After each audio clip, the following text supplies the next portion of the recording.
Hello everyone, I'm Trevor. Hi, I'm Maryam. And this is week number 2 for our business adventure. So welcome.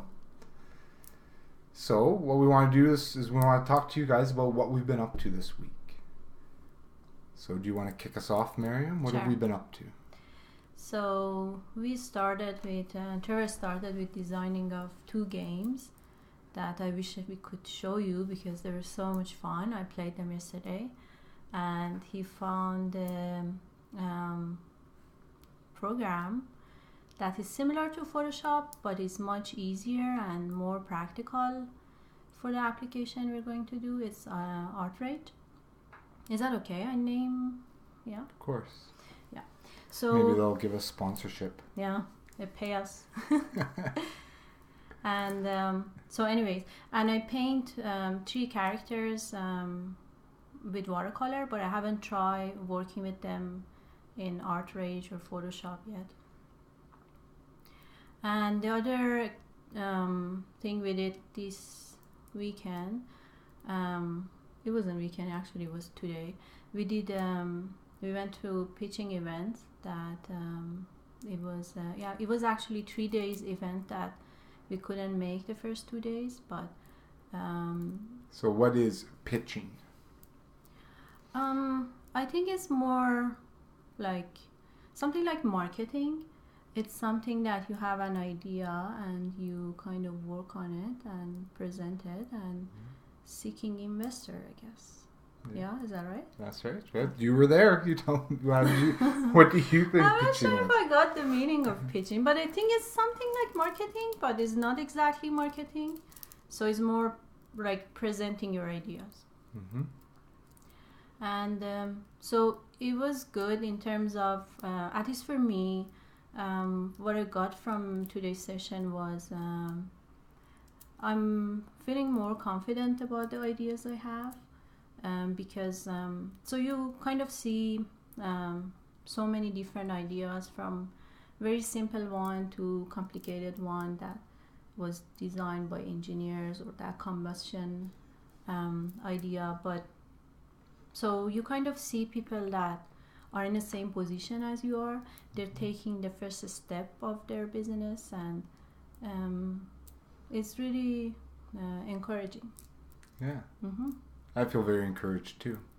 So how do you feel about bringing an idea forward now compared to how you felt today, a week ago? Yeah, or even before 3 hours ago. Because we just got back from this event and we were dying to get all this stuff out. So honestly, like sometimes when I had an idea, I was thinking, oh, this is so stupid. I'm not going to share it with anyone. But probably pretty common. Yeah, after today, I feel so comfortable sharing it. So what is the worst thing is going to happen? Like, people give you feedback, right? Yeah. Yeah, and then what else? Oh, the other thing was about the way you present your ideas. So we had, how many people like present today? Like 8? Yeah, supposed to be 8. 1 didn't show. Nervous, maybe? Yeah. So it turned out to be 7. Yeah, so what I liked the most was the person that was so honest about his ideas, and the way he presented, not the actual product. So I kind of felt that connection more than caring about product. Right.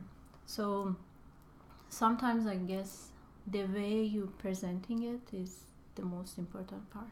So personality, or who is behind that idea, has a lot to do with it when you're looking at it from an investor's perspective.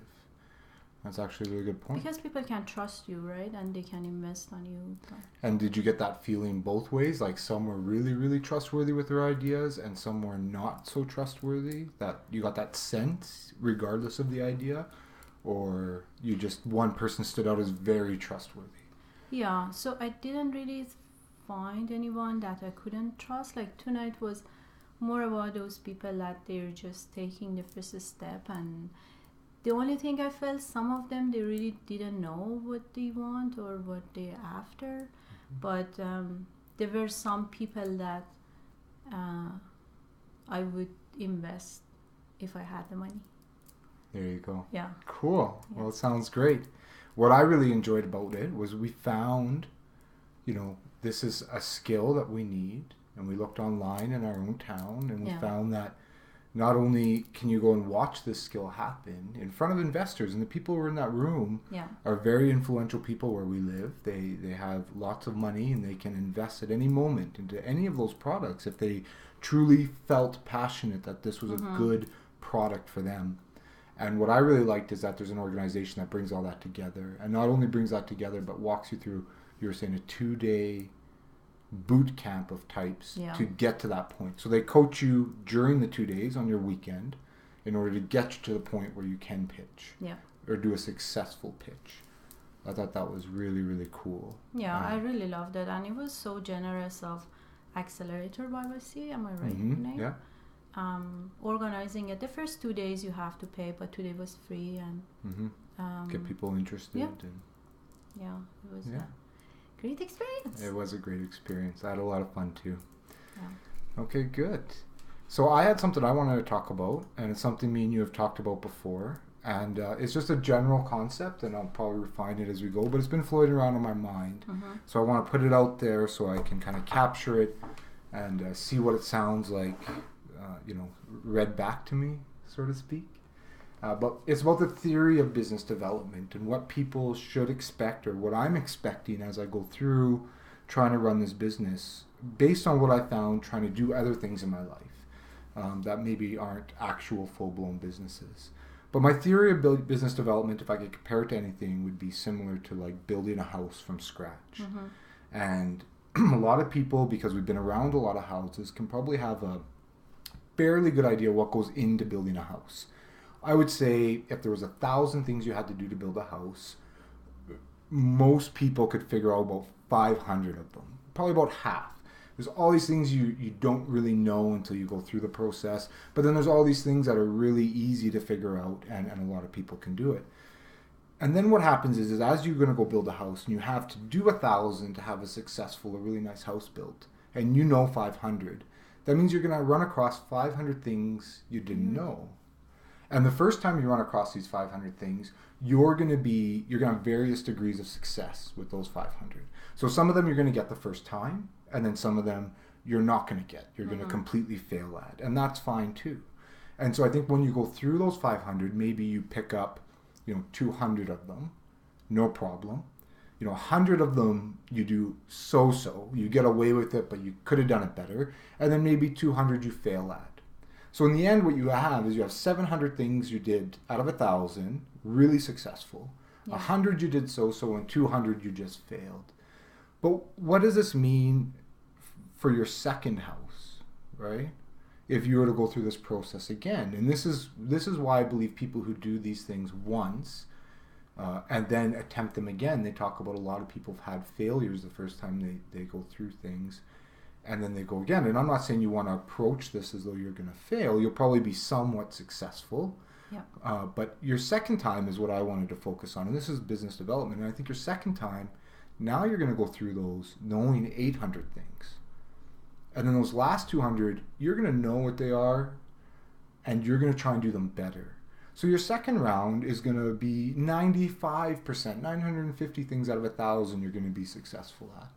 And that's what I'm really excited about going through this process with. And that's one of the reasons that I wanted to sit down with you once a week and share with us and anyone else who happens to be watching some of the things that we're going through so that we can share those experiences and then maybe they can make better decisions for the things we don't know, or maybe we can pass on things that they didn't know that they would have failed at to begin with, right? Yeah, so that's my theory of business development. That's great. It's about the step you're taking, right? That's right. Yeah. So we had some stuff we were going to do from last week, so we should talk about that now. My challenge? Your challenge. So I'll talk about my stuff first. My stuff was Kickstarter. We're talking about storyboard, what a video would look like in Kickstarter. And what we found over the last week is the further we dig into Kickstarter, the more we find out there is to do. So it's a lot more intensive than we originally thought. Approaching it with a good video and a good idea may not be successful. It might be successful, but what I've discovered and what I'd like to do now at this point is to create some more actual products around the idea and a firmer base to build the idea on before starting into the video. I think that maybe that should come a little bit later in the cycle. That's kind of what I learned this week. So the things I learned that really can help us in Kickstarter are prototypes or demos, which you touched on a little bit. I made a couple things this week, and to clarify, they're not games. I didn't make 2 games because that would be amazing. I would just start selling them immediately.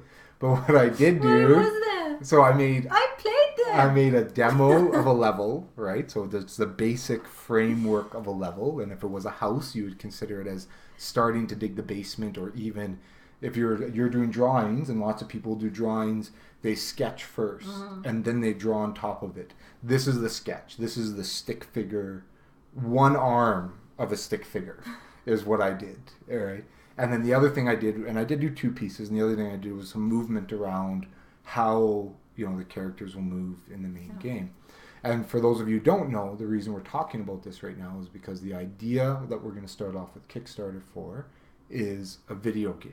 We believe that there's some, we have some very comparable talents that will help us build a successful video game, and that people will enjoy to play. And it's something that we think is within our reach. It's a achievable goal, and it's a hard goal all at the same time. So we think it's a very, very well structured thing for our first Kickstarter. So I did that, and I did that through, I'm doing the demo, the prototype. There's still a lot of coding and other stuff to be done, but I'm doing that through Construct2. So you talked about ArtRage a little bit, and I talked about, and I'm using Construct2.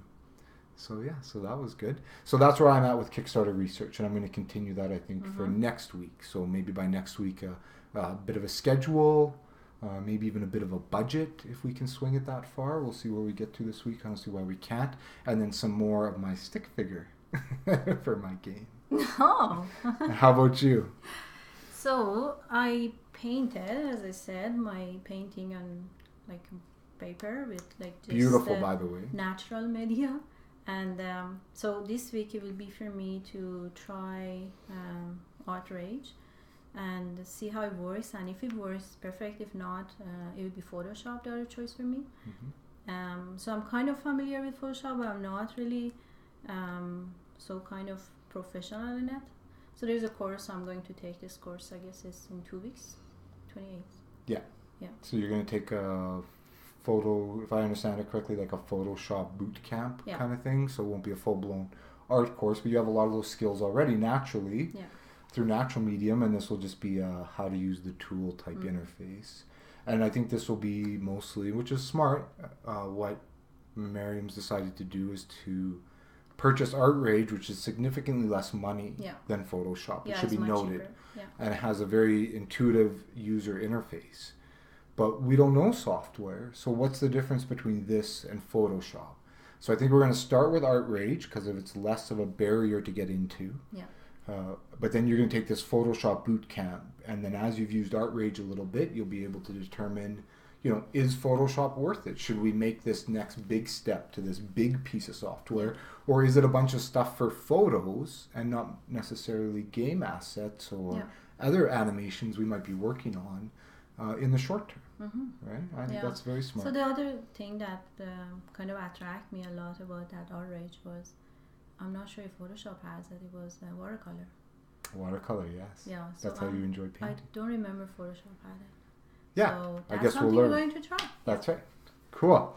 So that's where we are from last week, and then I guess it's wrapping up in any challenges. I sprung one on you. I should define one for you. So you can go ahead. You can offer me a challenge. So I didn't prepare anything. I'm just going to throw something here. Oh, okay.